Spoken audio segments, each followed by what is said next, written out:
I know you always come in. All You right. always stupid in the beginning. You There we are go. live. Stevo, you are live. We are live. Wow. What have Hallelujah. I been doing all these years? I'm finally live. We're live. Hey, everybody. This is MoJOE Studio, and I am so excited to have this very first broadcast in conjunction with my friend Stevo Hayes of HappyLife Studios. Say hi, Stevo. Right on. Hey, welcome everybody. It's so great to be with you, Joe. Man, our studios have a lot. It's kind of cool. We're kind of twin studios a little bit. Absolutely. You can tell how similar we look, right? I'm in my backyard and I can't get any light on my face except for the sun that's like going to fry me. And you're in this beautiful studio with perfect lighting. So it's perfect. No, so just wait. It depends on how you want to look at it. I see it as, listen, I'm going to pipe in some noise of my own. You got all these birds chirping in the background. And at any minute now, I'm about to have a kid playing drums in his studio right down the hall. So, Right, yeah. And there's a good chance that in this door right behind me, my 12-year-old will bust through the door at any time, even though I've got a sign up. that'll be awesome. Hey, if she does, we need to include her in it. We need to bring her over and we need to embarrass her. That's our job. We're right. dads now. Yeah. So I'm in my backyard in Orange County, California. Steve, where are you at the moment? All right, in my studio in Seattle, Washington. Seattle, Washington. Is it raining there? It is not. It is gorgeous out, man. Yeah, it's gorgeous out here every day. Well, almost every day. In fact, now my kids. How boring. Yeah, right. That's what Rick Olson said. I said, it's sunny here. I liked it when he said that. Right. Yeah, so I've got this big dead spot in my yard, which you can't see off screen because that's where we had our Doughboy pool thing, our above ground pool, and it just killed the grass. And now my kids are like, it's getting warm, Dad. Got to put the pool back up. And I was like, no, not yet. Because I know what that means. That means I'll be cleaning the pool every day. Right. Yep. All the pool was last year was a nonstop battle with algae. I poured so much. I can imagine. With all that sun, though, you'd think that sun would just fry it up. Well, apparently what happens is if it gets too warm, then it becomes like the algae bloom central. And nice. and once you've had the bloom, they say you basically have to drain the pool in order to Oh, to get really? started over again. And it's like 8,500 gallons of water. Takes Hey, days. I'll tell you what, it beats the waters the whole neighborhood, right? When you let that stuff out. That's right. Yeah, I'm afraid the Midwest, man. When the pool's in the Midwest, man, where I grew up, it was a mosquito factory. I'll take an algae factory over a mosquito factory any day. But yeah, well, if it's mosquitoes or wasps or algae, the kids won't go in the pool. Or actually, if the temperature goes like below 80 degrees, they won't go in the pool. Right. I'm like, what? I'm going to put up a pool and do all that work so that you'll use it like twice between now and next fall. Yeah, exactly. Welcome to fatherhood. Welcome to parenting. That's exactly right. Yep. Yeah, the return on investment, it can't be your measurement, right? Otherwise, you just out the door. Yeah. Right. Yeah. So Stevo and I, for those of you who haven't met Stevo before, he and I met in Minneapolis at what was then a Bible college, North Central Bible College, right downtown Minneapolis. In fact, in those days, they only had 3 buildings. There was the gymnasium chapel building. Then there was the men's dorm and the women's dorm, and they're on opposite sides of the street, connected by sky bridges because it was so cold in the wintertime, nobody wanted to go outside. Yeah. It's the truth, man. It was so cool. You didn't have to go outside at all if you didn't want to. Right. And in fact, you could walk from our campus right to downtown Minneapolis within about 15 minutes, which was pretty awesome for a college student, right? So we'd walk into chapel because it was required, get your name checked off, and then walk out the back door and go down to this place that had really good soup and sandwiches. Do you remember that place? There's a tunnel to get over there, right? Yeah, right. You could either go in the tunnel, or if you get to downtown, then all the major shopping areas had sky bridges and tunnels, so you never had to go outside. Or some people would actually sign in, not you, Joe, or myself, but would sign in and go directly to that restaurant. I can't remember what it was called, but a lot of people. Cousins. That's right. They have a cousins chapel. Yep. Yeah. I also heard too that there was a rumor that there was a library on campus. And I went back a few years ago. Yeah, they have one there, and I guess it was there when we were there. No way, a library at college? There's a library there. Yeah. Well, I'd never heard of that. A little weird walking in there. Made me feel a little weird. I have to admit, I got to get out of here. I was starting to have a little bit of a panic attack. Right.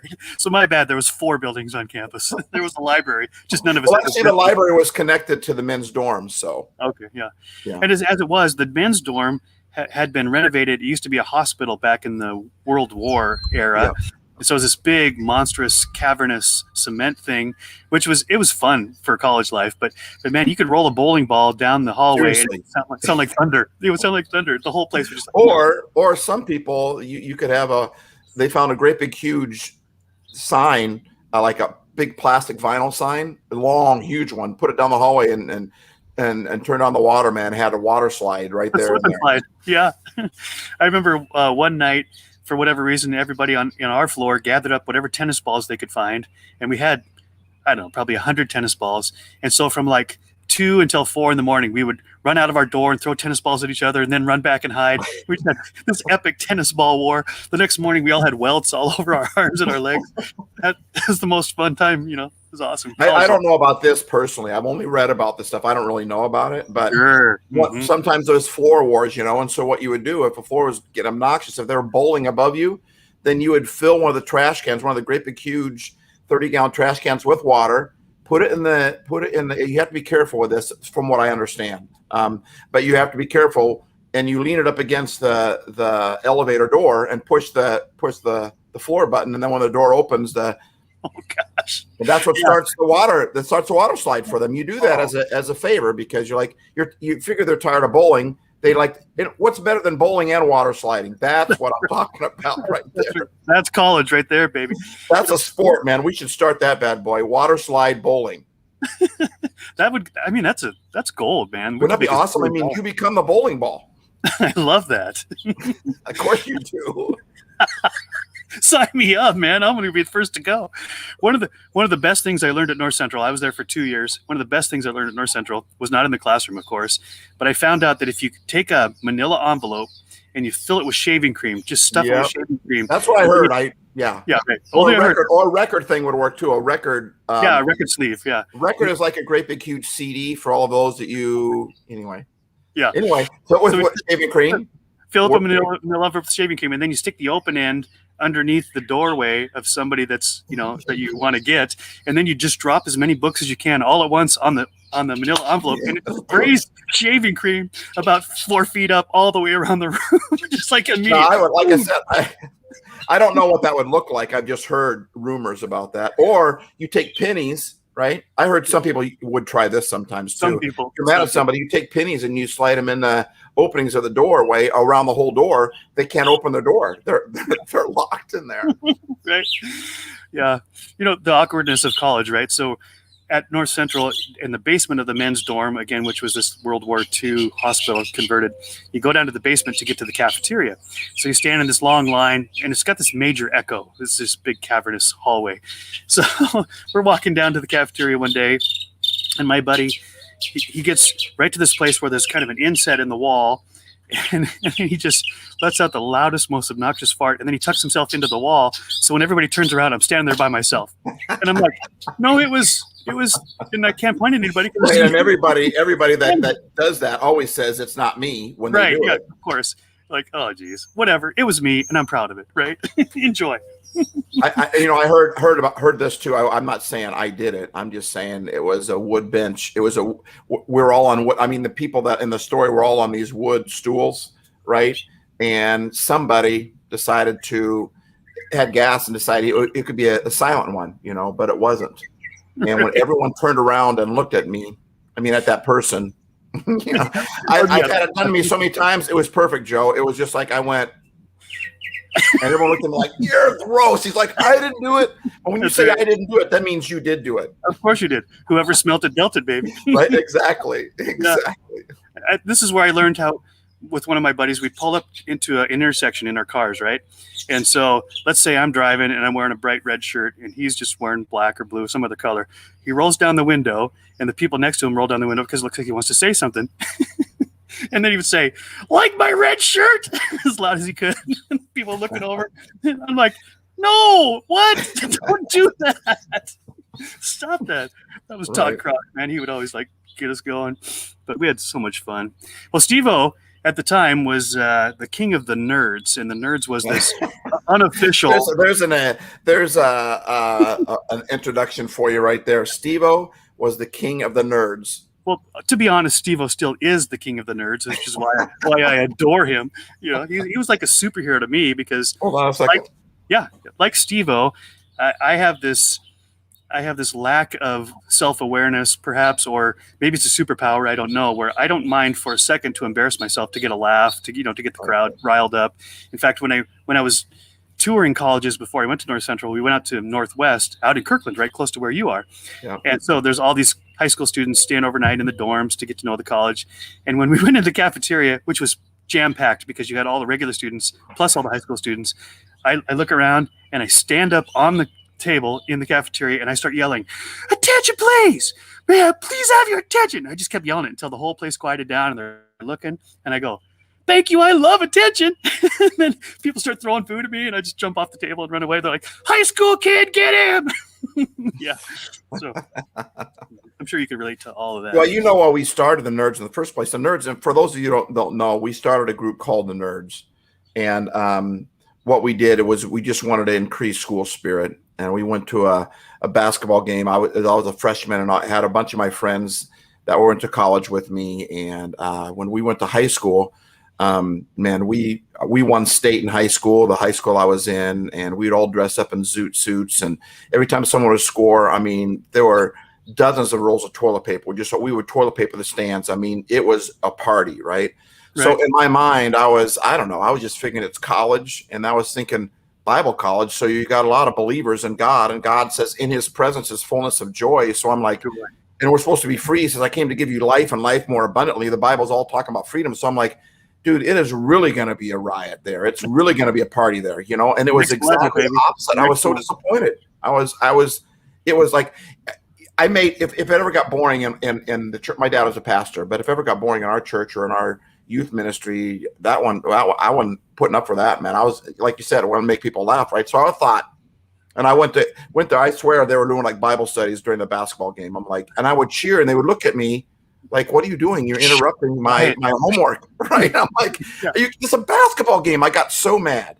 Yeah. I went back to my room and I was as serious as I could be. I meant it, but I told my friends, there was a bunch of us in there just shaking our heads going, what was that? What kind of school is this? You know? Yeah. And I said it as serious as I could. I just said, listen, guys, we either change the school or I'm changing schools. Mm-hmm. I'm not going to go to a school that has no life to it. I just will not do that. I will not do that. And so then we spent over a week until the next game just deciding, well, what should we do? Well, in high school, we dressed up. So what can we dress up as? And we'd always have all these ideas. But every time an idea come out, we'd be like, yeah, but if we dress up like that, people think we're trying to be cool. We're not doing this for ourselves. We're doing this we want to make people laugh, but we don't want people to think we're being cool. And then about a week into it, I remember saying, who are we going to go play anyway? And they mentioned the college. And this college was even worse than we were. I mean, it was a Bible college, and they were so dry and boring. And so they were still dressing in the 50s. They still cut their hair over the girls wouldn't even wear shorts when they had a girls basketball team. They wore skirts. It was like they were shorts, but there were dresses. And dude, it was like they were still living in the 50s, you know. Yeah. And I said, let's dress up like them. So and they're the Nerds, because I'm like, Nerds is perfect because no one thinks we're trying to be cool, even though later on, you know, when people started liking us and you know, I'm like, will you listen to yourself? You're saying we're dressing up like nerds so that we can be cool. I mean, we just want to make people laugh and not try to make people think that we're just trying to be popular or cool ourselves. And so, man, remember, I mean, you weren't there the first year, and I saw how bad it was. You came later on, but man, our basketball, there were some times that you couldn't even talk to each other. It was so loud in there. You had to get this close to somebody's ear for them to understand. Because I remember we changed the environment of that school just by making people laugh. Right. Well, the best part about the Nerds for me, so I came in a couple of years after Stevo was already there. The Nerds were established. And of course, for me, it's like, how do I become a nerd? That's just the coolest thing ever. I want to be a nerd, you know, and I did the cheerleader thing because I thought that would be fun and I wanted to get people into it, but nobody's paying attention to the cheerleaders. And the basketball team really wasn't very good. So there wasn't a lot to cheer about except for the Nerds. So the Nerds would just, in the middle of the game, for no reason, nobody scored, there was nothing to celebrate, they just start doing some sort of crazy skit or some zany something, and everybody's just cheering and laughing, and they're laughing at the Nerds, not even what's happening on the court. And I even got the feeling that there was a few people on the bench, some of the basketball team, they're like, that's way more fun than what I'm doing down here, right? I'd rather be up there in the stands because they're having a blast. And so I was like, well, I'm a little late to be on the Nerds, but I want to be part of this, this fun factory, right? So I went searching down, what are we going to do? What are we going to do? And a couple of buddies of mine found in some closet down in the basement, like locked away for decades, these warm-up suits for the basketball team. And the North Central at the time, their mascot was the Chiefs. So these warm-up suits were all polyester. They were supposed to be red, but over the and time, they had fringes all down the legs and the arms. Yeah, they were supposed to be red, but they had faded in the wash, so they were like pink. They're pink. Yeah, someone washed them with the white and the Yeah, and there's super long fringes that alternated between light blue and white, all the way down the sleeves, all the way down the legs. It was the most ridiculously ugly warm-ups that you'd ever seen, and I'm like, this is perfect. I'm gonna be the mascot, right? I just put on this Chiefs uniform and just do my nerd thing, and people loved it. People they were laughing, and it did make us popular, but that wasn't the whole idea. The idea was just, let's incite some fun. In fact, Stevo alluded to how conservative the school was, and much has changed since then. So you got to remember, this was mid 1980s. But when we showed up, some of the rules were, if you didn't have facial hair when you showed up, you can't grow facial hair until the next break. There's no stubble allowed. So you either have a beard and you keep it, or you don't have a beard and you can't grow one. You had to wear button-down shirts and ties. The chapel. You couldn't wear jeans. No jeans, right? No jeans. Yeah, chapel was required, which just and even the curfew, and I know the curfew was meant to protect us, but the way it really worked was, if you were out past curfew, you knew if you showed up, then you're going to get signed in and docked for the minutes that you were late. So what do? You just stay out all night, because the curfew is like from 11 p.m. until 6 in the morning. So you're like, well, it's 11:05. I'm just staying out till 6:05, because then I won't get marked late when I come in. Or you knock on your buddy's window that are going to be up anyway, that happen to be on the second floor, and you climb, you Spider-Man your way all across to climb in their window. Yep. And then the security guard comes, right? But the security guard is always like one of the students, and he's like, "What you doing? Nothing." Just scale on the wall. Oh, there it is. There are my glasses. There. And they're like, "Hey, Bob, how's it going?" While you're hanging off the wall, and he's like, "Never mind, just go do what you got to do." And they would never report us, because they were feeling as restricted as we were, right? But it's funny, the more restricted it got, the more it forced you to push back against those rules. Where you're like, that's too restrictive. That doesn't make any sense. And it was leftovers from an era when people were way more conservative. Yeah, it's fun. So Steve and I think we were in school together for a year or two, maybe, because I was only there for 2 years. Steve was there for like 10, and I don't think he even got his degree. What did you call it? You called it the family plan or something? Yeah, where if you graduate with your kids, you get a discount on financial aid. So that was my... Yeah, so Steve was actually still enrolled at North Central now. My son actually did go there, believe it or not. My oldest actually went there. Yeah, it's weird. Yeah. My parents went there. So it's three generations went there. Yeah. Well, the reason I learned it from my dad. My dad was walking down. It's weird, because that's the same flooring, the same furniture, everything that my dad went to when I was there, when my son was there. But when you walk down the one hall where all the administrative offices were, and there was a small little crack in the wall. And so my dad had he had fireworks. He had some firecrackers, and he lit them, and he put them in that hole in the wall, and then just kept on walking. And right as he did that and started walking around, the president of the school, one of the presidents of the school, or vice presidents, comes out of their office and starts walking right towards him. And he's like, I am busted. I mean, there's no one else in the hallway. No one else in the hallway, And it didn't go off. It had to have been a God thing. Had to have been a God. Oh, my word. Saved his fun. It didn't go off until, no lie, until the VP or the one of the principal, whatever, the president walks by it, and they were already at the far end of the hall, so they couldn't have done it supposedly, and it blows up right when the guy walks. When the guy walks past it. I love that. That's a God. I honestly, I swear. I know I got a different view of God than most people do, but I swear, God is down there holding that thing. So he's going to wait. God has such a sense of humor. If he didn't, he wouldn't have made us, or at least he wouldn't have made the giraffe or the aardvark. I mean, God, he is so. And that's what I hate. I hate the whole idea of, man, people turn this thing into religion. They turn it into serious. There's nothing wrong with getting serious. But Isaac Asimov, I believe he was a comedian, said, but, comedy is just a funny way of being serious. And you can say things in humor and do things in humor you can't get away with when you do it in seriously. And I just think one of the greatest. That's what we did in that school. And I had a vice president say to me decades later when I took my boy back, and I took my boy back to school, and they said, Steve, there has never been an era like the era when the nerds were here. There has never been. The life of the school was high. The everything about the school was just in a good mental state because we brought the humor, we brought the joy, and the nerds were open to anybody. In fact, you dressed up with us many times because I liked you from the get go. I'm like, this guy is fun. And this guy's a nerd. The nerds could come to it, but people didn't want to do it because they didn't want to dress up, and you could always tell, man, when they didn't want to look like a fool. So we didn't have to worry about being popular because nobody wanted to do it, But my favorite was when the girls would do their cheer, the cheerleaders would do their cheer. Be aggressive. Be aggressive. BEAGGR. Keep the energy down, baby. You're way too over the top. Right there. I know. So what I would do though is I would look at the cheerleaders and they try to avoid contact because they know what would happen. I'm dressed up like a nerd, man. I mean, my hair is greased back and I'm just very unattractive. Not like I ever was attractive, but I'm even more unattractive at this point. And so when they say be aggressive, I point them out like me. I mean, you want me to be aggressive? And they try to avoid contact. But I try to get in there. I'd stand up. I'd start walking down the thing so I could go down and like give them a kiss or something. And yeah. So Stevo's outfit was this lime green leisure suit, as bright as the happy face behind his head. Yeah, and it was about. That's why we have this color, is because it was about 2 or 3 sizes too small. So you could see his socks. He had these big old shoes on, and he'd take his hair and he put it to this point right at the very top, like somebody from the Little Rascals. Yeah, and he had old glasses with tape around him. And quite honestly, I was like so drawn to that because it was just pure joy. And so, but again, because of my own insecurities, maybe I'm not cool enough to be a nerd. How ironic is that? I don't. Yeah, right.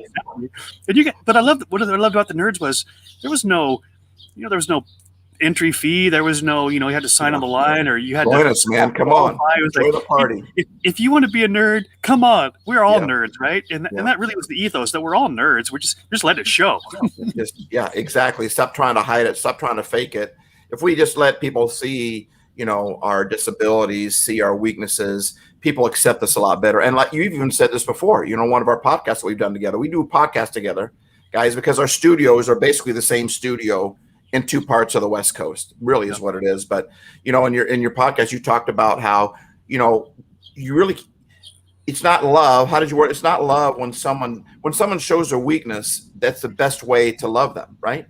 Yeah. So this is a great concept for me, which I really didn't fully understand until I heard it put this way, is that what we really want deep down inside is 2 basic things. We want to love someone unconditionally. We want to be loved unconditionally.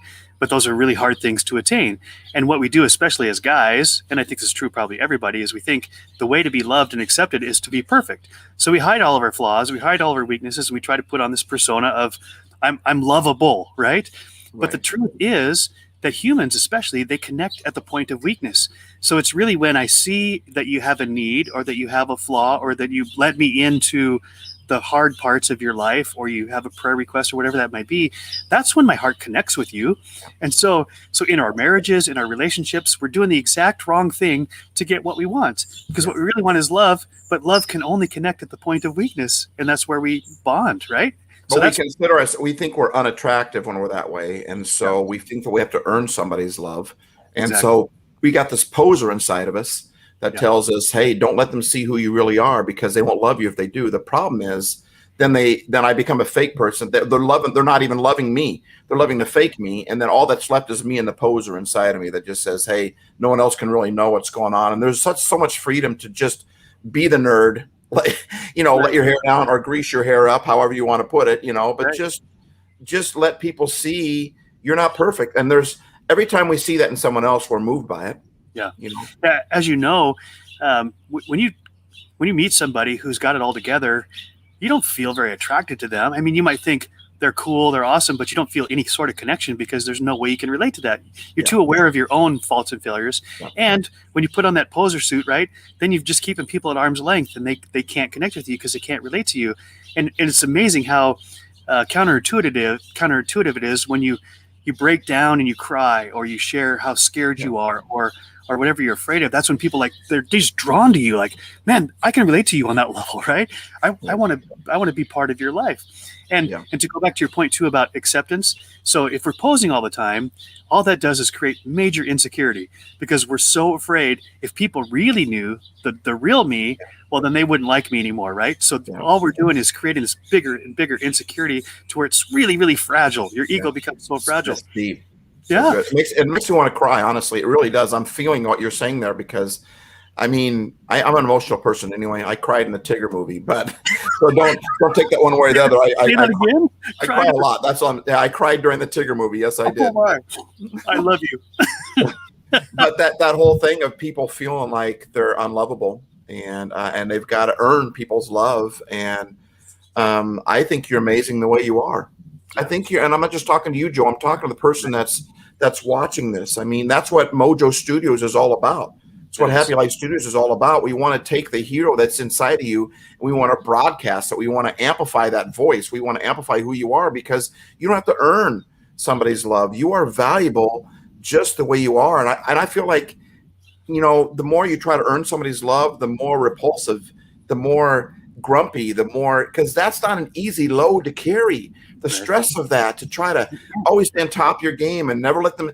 I grew up with the whole, and I learned this in Bible college too. They taught it. Never let them see you sweat. Well, right. That's a broken mentality, you know. And I get you don't always need to have a victim mentality either, but that doesn't mean you can't let people into your world. And how you doing? Fine. I hate it when they answer fine. That means you're not even. How are you? Yeah, how are you? Exactly. Yeah. Or my pet peeve of mine is I'm blessed. I didn't ask. Don't tell me you're blessed, man. Use words. English language has how many words in it, or whatever language you use. Yeah, exactly. So think about how you are. I'm lonely. I'm an 8 out of 10. I'm happy today. I'm happy on the verge of sad. I don't know, but don't just, when you say fine, that's default. It just means I turn my brain off and I don't. But then again, to be fair, oftentimes we say, how you doing? We're not really asking how they're doing either. It's just our way of saying hello. Yeah. So when someone asks me how I'm doing, I often ask them, do you really want to know? Or are you just saying hi? Because if you really want to know, I'll tell you. And I also think it's good for us to be able to analyze and go, how am I doing today? How am I doing? You know, scale of 1 to 10, where am I at? You know? Well, I think the insecurities that we're talking about, you know, if people really knew me, they wouldn't like me. This is so problematic for humanity on so many levels. Yeah. But I came across this quote, which I sent to you this week, because it was all about happy life. And it says, to enjoy a happy life, you don't need someone to complete you. And I think that's the way we feel. We think someone or something is going to complete us. And then it never does, because it's finite, it passes, it fails, because it's all just crumbled, right? Yeah. What you need is someone to accept you just the way you are, completely. Yeah. And then God says, I do. And I think this is really the good news of the gospel, is that in my frailty, in my humanity, in my mess, God doesn't say, well, once you get your performance up, then I'm going to love you. In fact, Christianity is the only religion that I know of where the verdict comes before the performance. Everywhere else in life, you do the performance and then you get the medal, or you don't get the medal, and then you feel good or bad about yourself accordingly. And Jesus tells us, you know what? The price is paid. The verdict is done. I love you, and it doesn't matter what the performance is, right? Because the verdict came already. The verdict is it's stamped, not guilty. And man, how freeing is that? And honestly, I know oftentimes, you know, when we say Christianity, there's a lot of people who have had a bad experience with that. And Christianity, in a lot of ways, can become just a bunch of rules and regulations. People call themselves Christian. What I'm talking about here is having this, and it's what you're talking about too, but it's having this friendship with God. All I want to say is that this is why I fell in love with God in the first place. Yeah. Religion oftentimes paints God as not a fun God. That's the school I went to. That's why you're trying to have fun, and they're looking at you like. And every time I have fun out in the hall, I had people quote Bible verses at me about how, you know, I was like, okay, whatever, you know. But I remember at one point in my life, the deeper reason why I even went with Nerds is because that's how I felt. I felt that this hat, when I saw it, I knew I had to have it. It's from Microsoft from years ago. Yeah. Now geek is in. It's hip to be square, as you said. But it wasn't. Geek Squad. Yeah, the Geek Squad is cool now. Yeah, exactly. Yeah. Not when we were kids. I mean, when we were younger, nerd and geek were not something to be proud of. Now we've learned that, you know, those people will probably be your boss down the road. So you better be nice to them, Right. But I'm not talking about the geek where the geek is super intelligent and is going to be your boss later on. I'm talking about the person that couldn't even look you in the eye. I'm talking about the person before there was Steve Urkel, there was Steve Hayes. There really was. Yeah. And Steve Urkel made it popular, but it wasn't popular when I had the books knocked out of my hand or the kick me sign put on my back or people picking on me or beating me up or verbally beating me up. Bullying was a cool thing when I was in school. It wasn't right. So there was no one telling people not to do it. And so I was a nerd. I didn't like myself at all. I remember at one point just going, I tried to be friends with the popular people because I wanted to be popular. I tried to be friends with the tough people because I didn't want them to beat me up, And I came to a point in my life where I just said, you know what, God, nobody seems to want me the way I am, but you say you do. My parents love me, but they have to. They're my parents, Yeah. Right. And I remember just saying, God, if you my parents say that you love me just the way I am, So I was like, if that's true, then you can have me. And I'm telling you, that's what I'm talking about. And that's why I love him, because he loves us. I couldn't put any better than you did. He accepts us already. He accepts us even my camera's going blurry. Are you crying? Because I see the tears in your camera now. You're making this. Now you're getting what I'm feeling. But that's what I love about Jesus is that he just loves us and accepts us, and we don't have to prove ourselves to him. And in most ways, I still struggle with insecurity. Who doesn't, right? Every now and then, or maybe more than now and then. But I tell you what, I've been free from that because God accepts us the way we are. And when people realize that, it changes everything. But religion tends to say God's angry, God's mean. Happy life. What are you talking about? Happy life. I've got joy. Really, that's joy. Well, I don't want that. I got joy. I don't have to be happy. That's based on happenstance. And it's based on really, if you got joy, but you're not happy. I don't understand that. And I know that people oftentimes mistake this as, you can't be happy all the time. Says who? Happiness is not based upon circumstances. Happiness is it's a choice that we make. It's a lifestyle we try to live. And I don't pass at it all the time either. I struggle with it a lot too. That's why I'm doing it, because it forces me to come back to that. But I'm talking too much here. I just want to end it with the whole concept of, a happy life is a lifestyle where one gets and keeps happy no matter what the circumstances are. Life is going to kick you. Circumstances are going to happen. But if I'm relying upon circumstances, my happiness is happenstance, which means it's relied upon circumstances. I'm going to be happy 3% of my life, if even that, right? Because circumstances, they just don't play the game right. They don't play fair. But if I can learn to be happy, God said, in my presence is fullness of joy. If my happiness is based upon something deeper than circumstances, if it's not based upon everything lining up and me winning the lottery, then you know what? I can learn in hard times to still have the happiness that maybe isn't showing up like a smile on my face, but it's this strength, this inner strength, this fortitude and we've all seen people like that. And that's the kind of person I want to become. And that's what I'm working on trying to become. Absolutely. And I love all of this discussion because it's so easy. And I think it's just the way we're wired to think that my worth and my joy and my happiness has to come either from feeling better about myself than the people around me. So there's this whole comparison thing. Compare myself, yeah. This is what ego is, right? So ego is almost a competition. And I even heard this great interview with Madonna. This is from a Vogue magazine a few years ago. She's at the top of her game. She's done more things in her life than most of us will even dream of.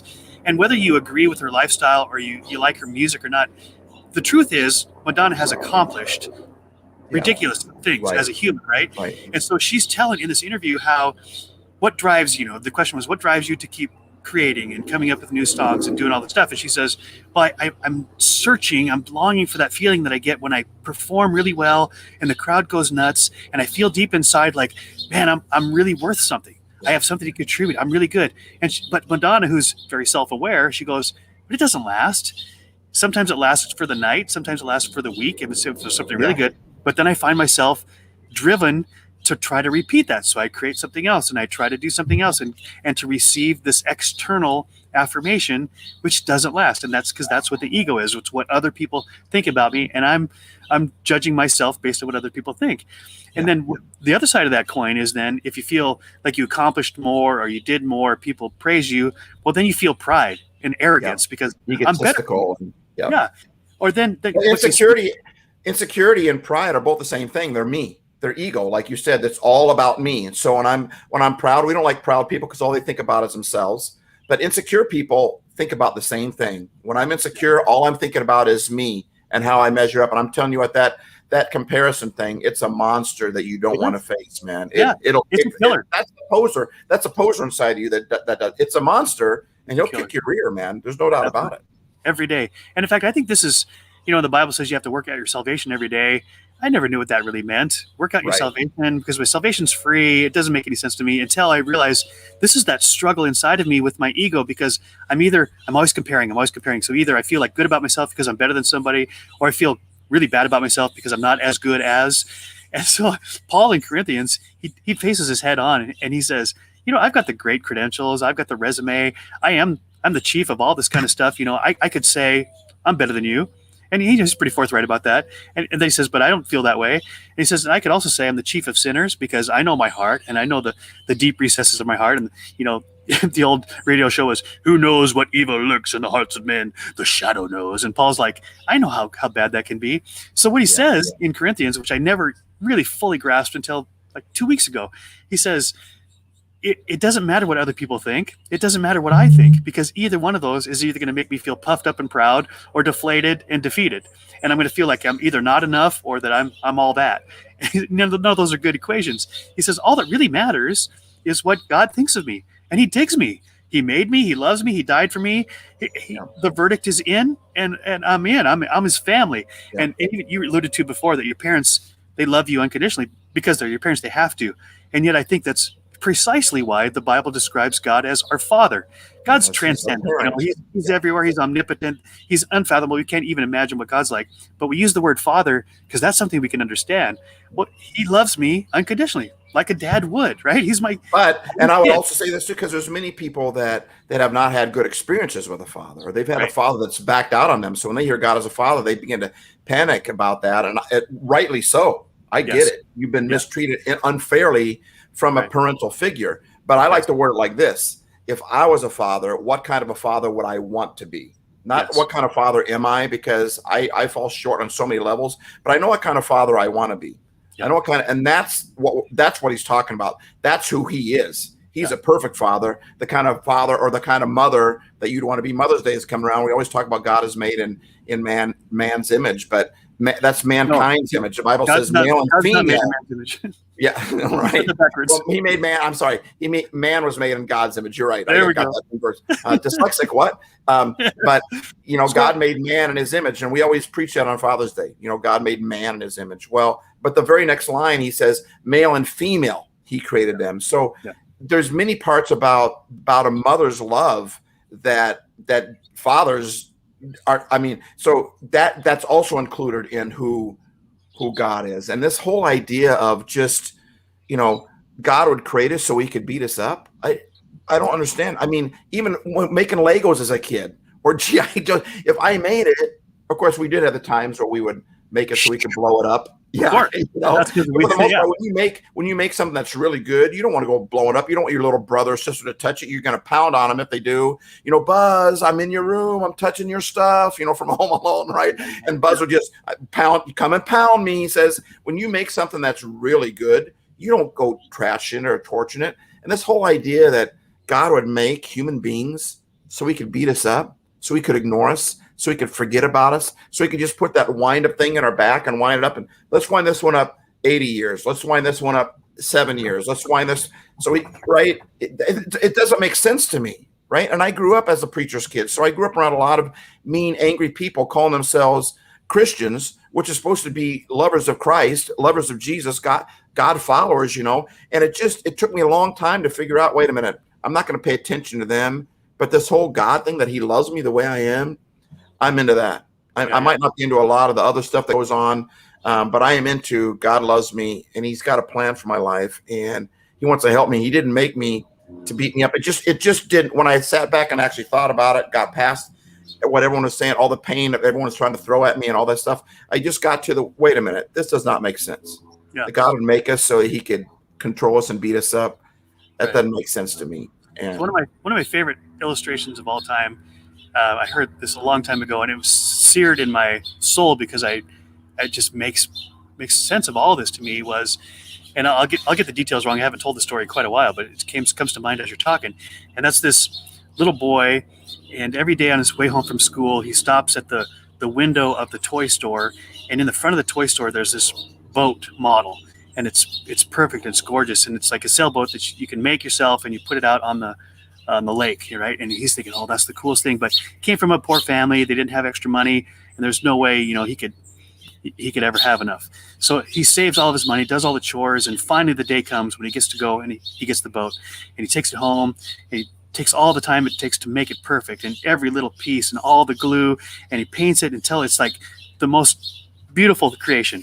And then the day comes where he goes out to the lake, and he sets it on the side of the lake, and it's just floating around there, and he's so proud of himself, and he's just filled with joy, right?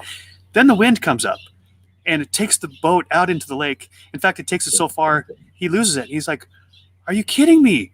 After all this time, I made it perfect. I got it on the lake, and the wind blows it away, and now it's gone. And he's devastated. Like, he's just heartbroken. Time goes by, days, weeks, years. I don't know how long. And he every day, he stops at the picture window on his way home, and the boat's gone because he had bought it and he'd put it on the lake, and his heart's heavy. So one day he comes and he looks in the window, and there it is. And it's not just another boat. It's his boat, and it's on display in the window, and it's perfect, just the way he made it. And he runs into the store and he says, that's my boat. That's my boat in the window. And the shopkeeper goes, what?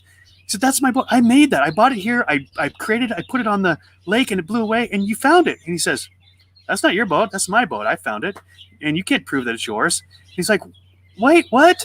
And the guy says, well, if you want the boat, you're going to have to come up with the money. It's for sale. If you want the boat, you're going to have to buy it. And he's like, but I already did buy it, and I made it, and I made it beautiful, and now it's in your window. And the shopkeeper says, that may be true, it may be not, but it's mine now, and if you want it back, you got to buy it. So the kid's like, are you kidding me? So he goes to all the trouble to do all the chores, and he saves up, and he says, please just hang on to the boat until I get enough money to pay for it. And he comes back, and he buys the boat, and as he's leaving the store, he says, I love you twice now, because I made you, and then I lost you, and then I bought you back. And his heart's just full. And I could cry, tell the story, right? Because this is the picture of God's love for us. He made us painstakingly perfect, fearfully and wonderfully made, the crowning jewel of his creation.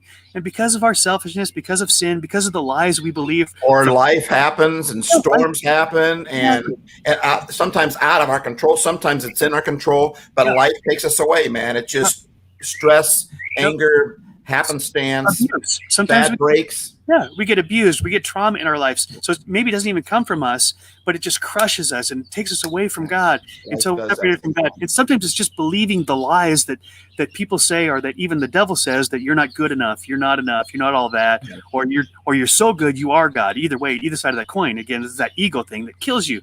And so then we're separated from God. And God's like, are you kidding me? I made you for so much more. All right, then I got to buy you back, right? And the price is the blood of his own son. But he didn't spare any expense. This is the Bible story. He didn't spare any expense, not even the life of his own only begotten son, to buy us back, to pay the price, so that the verdict is paid. It's paid in full. There's no debt. There's nothing left. And he gets us back in his hands. He's like, I love you so much. I made you. I lost you. And now I got you back. And I'm not letting you go, right? And the thing I like about that story, I've never heard that before. But boy, it's so true to the heart of who God is and how he feels about us. But the thing I like about it is the excitement that kid had over that boat. Yeah. And that kid thought that boat was perfect, right? And he made it perfect. That's excitement. God is like that kid. We see him as Father God, but we need to see him kind of like a kid too. That's why he came to earth and lived as a kid, and then grew up into a man, so we could relate to him, And like we talked about the sides of a mom and a woman's love compared to, all those things encompass who he is. But I don't think we always encompass. That's why we love Christmas, because he shows up as a baby, right? We love that warmth of it, but that excited giddiness of when he looks at us and says, "Man, I know it's gone. I've lost them. They've got, but that whole thing is, man, that I love that boat is perfect. Even, and we look at ourselves and go, oh man, this is broken. This is rusty. This is scratched up. And God says, oh, it's perfect.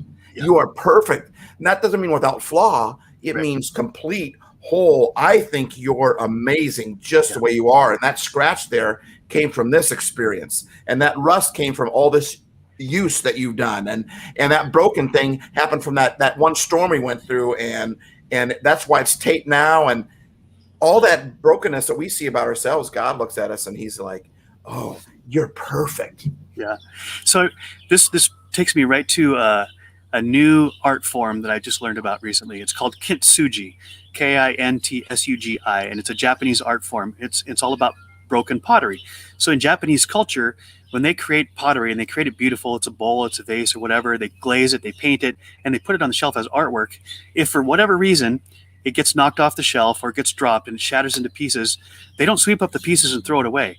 They carefully collect every piece, and then they take gold or silver or some precious metal and they painstakingly put all the pieces back together, and it creates this beautiful art form called kintsugi, where the seams of the broken pottery, when it's put back together, is part of the beauty. And in fact, they celebrate that the pot or the vase is actually more beautiful after it's put back together, even with the scars in the seams, than it was when it was first made. Because the scars are actually the gold and the silver. The scars are actually what's worthwhile in the vase, right?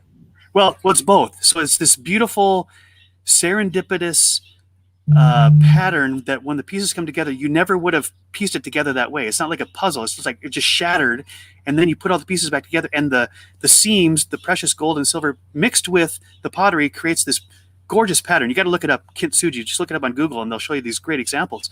But then, so to put a little spiritual overtone on this, of course, I'm feeling this way down deep inside. Like I'm the pottery that was beautiful, and then I got shattered through abuse, through neglect, through my own bad choices, through believing the lies.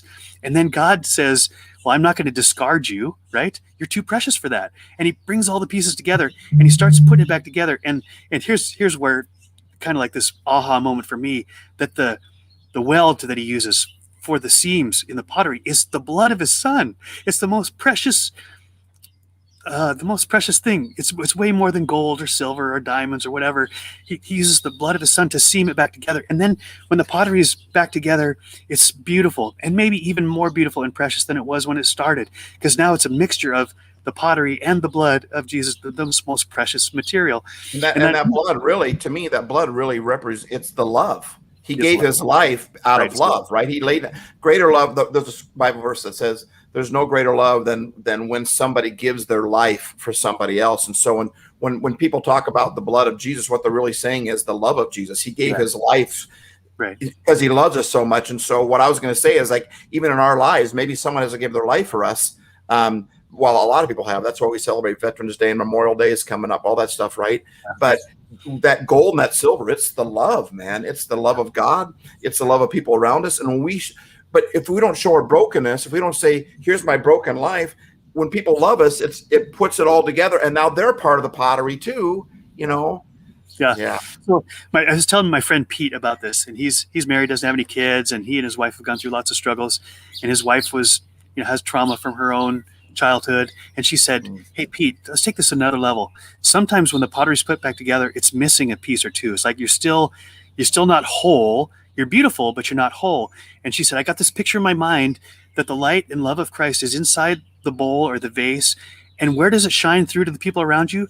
Through the holes, through the missing pieces. This goes right back to what we talked about, where love is where you attach on the levels of need and hurt and trust. So she said, I feel like I'm this pottery that God is putting back together, but all the pieces aren't there yet. He loves me. I'm enough. It's beautiful. And his light is shining through, not the part that's all whole. It's shining through the holes, right? That's where the love of God reaches to the other people and invites them into the process. That's where Jesus shows up, is that he's there in the brokenness as well. And then I'd also say this, that if the inside of you, it's whatever's inside of you comes out those holes, right? So if inside of you is full of light, it's full of love, it's full of hope, it's full of joy, right? Joy, right? If it's full of those things, and those things come out of the broken areas of our lives. But if we have anger, bitterness. Right.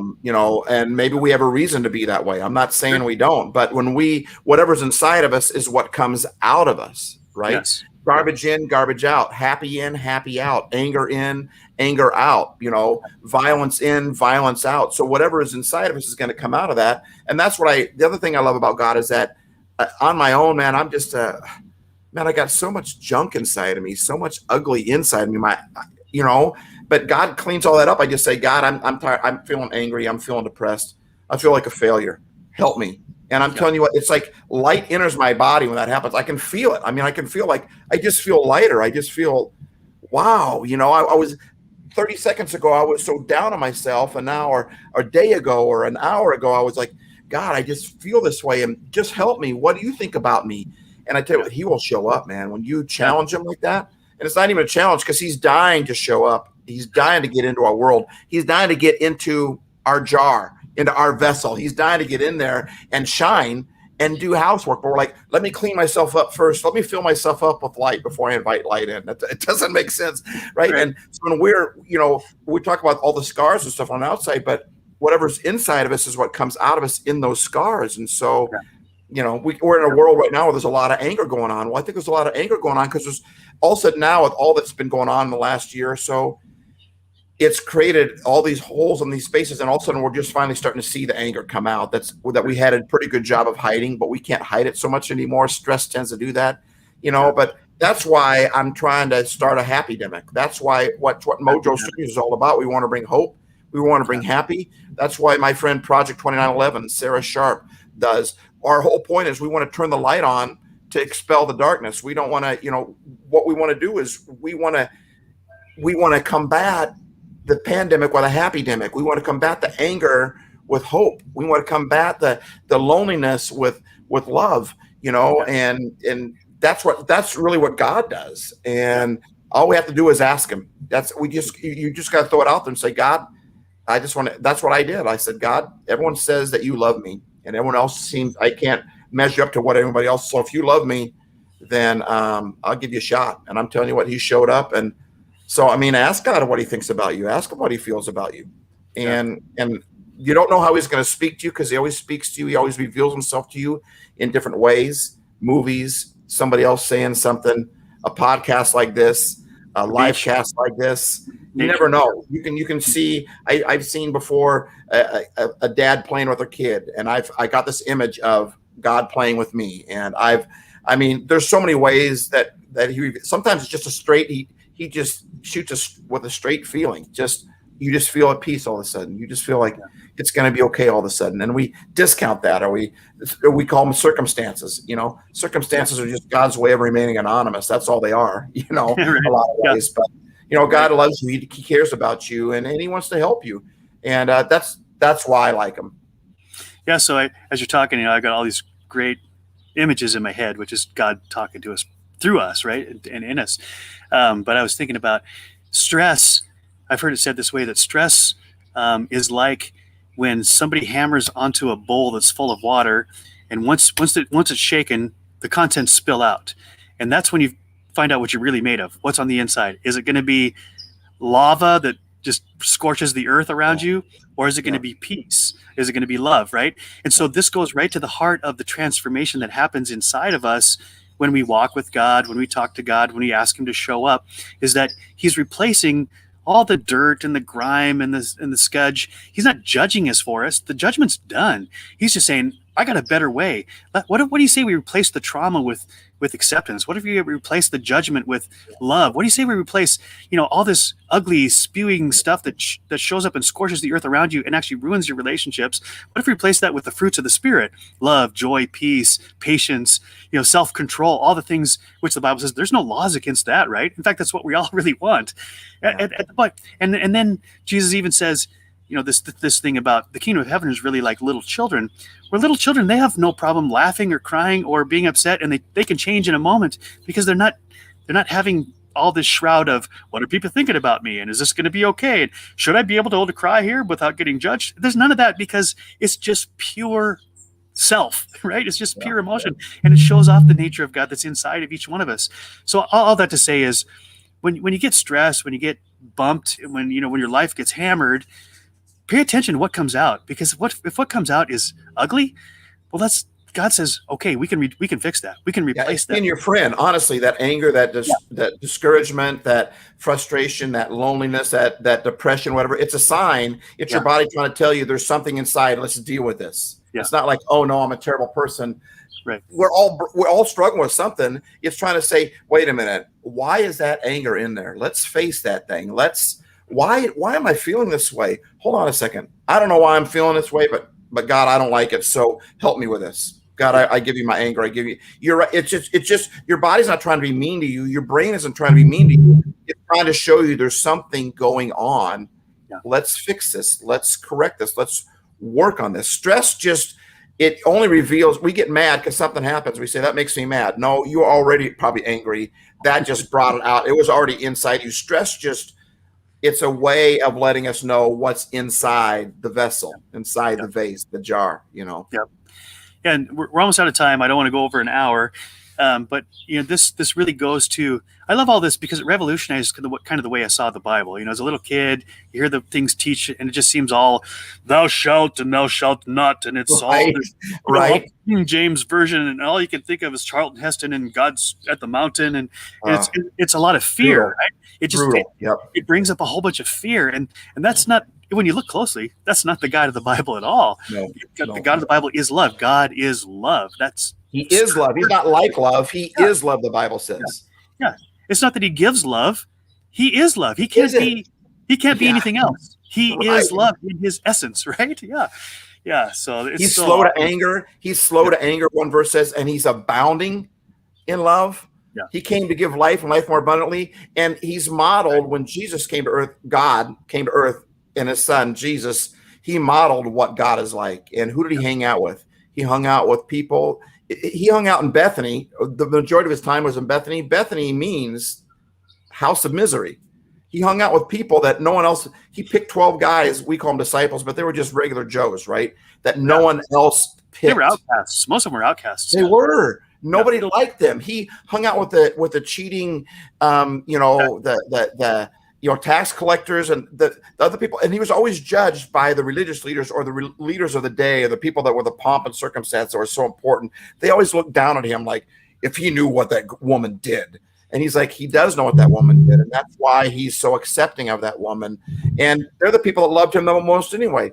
If you've been forgiven much, you love much, Absolutely. And so when Jesus showed up, he modeled love and acceptance and peace and hope. That's why it says the fruit of his spirit. In other words, when you think of Joe, what do you think of?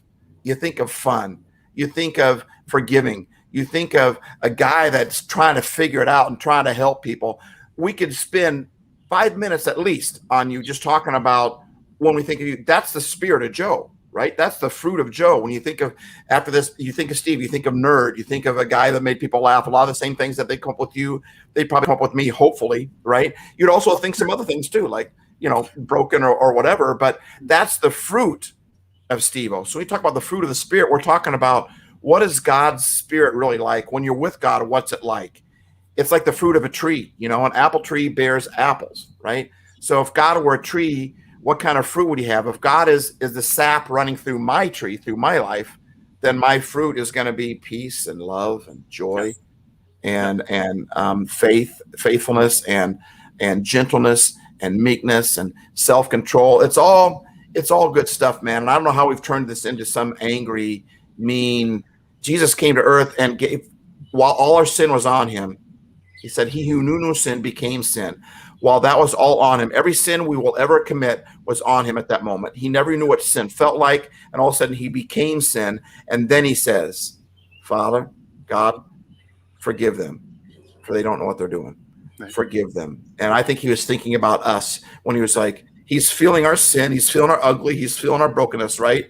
And then he says, Father, listen, I'm paying the price here. I'm the gold holding this pot together. Here's my blood. Here's my life. Here's my love. Forgive them for that sin. I'm carrying that sin. I'm defeating it forever. Forgive them.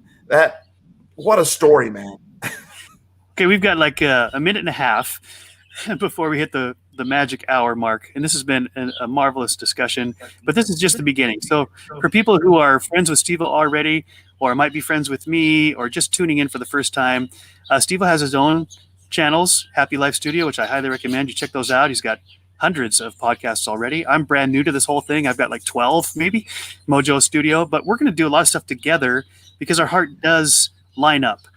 We really do believe these things deeply, and not just because it sounds nice or feels good, but because it's transformative. It can change the way you show up in the world, how you feel about yourself, and how you relate to the God who created you. So all I want to say is I encourage you just to think about these things. There's this funny word at the end of a lot of the Psalms, Selah. Nobody really told me what that meant until like a few days ago. Our mutual friend Rick Olson said Selah just means think about it. Pause. So after you, pause. Yeah, take a moment. Pause, be in that moment. Wait a minute. Let that sink in. Let that marinate. And we started Happy Life Studios and MoJOE Studios. It's the same studio. We started them for the same reasons, and we're here to help. We're here to turn the light on. We're here to bring some hope and some happy and some love and some acceptance. And what you heard from us is kind of like our heart. And so we're twin brothers from another mother, and our studios are the same way. They're MoJOE and Happy Life Studios. They're basically 5 seconds, 4, 3. See you next time. God bless you all. Have a great day.